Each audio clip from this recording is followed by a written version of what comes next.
Okay, I just thought it would be a good idea to check, or to make a little quick video about this car. So I had this car come in last week.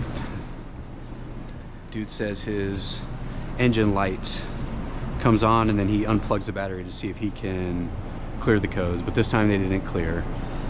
He had a rich code.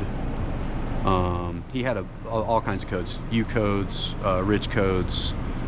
I'll list them in the video, but you know, I looked up some TSBs for the codes and it showed that this vehicle needs a reflash and possibly that the AC controller needs to be replaced because a lot of communication is run through that.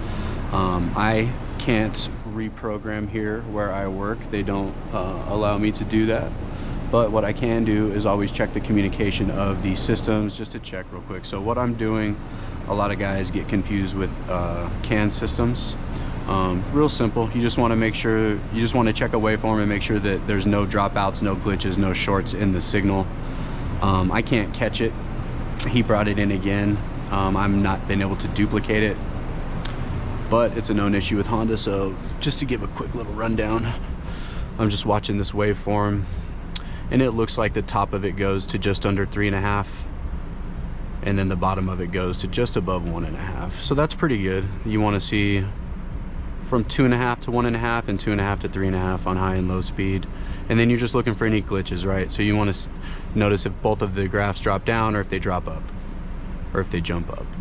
So I haven't been able to catch it so far, but you can start playing with buttons and stuff like that and you can watch kind of change in communication. But yeah, just a quick rundown. This one's going to end up needing a reflash, possibly an ECM. The signal keeps dropping from somewhere. Like I said, I haven't been able to catch it just yet. So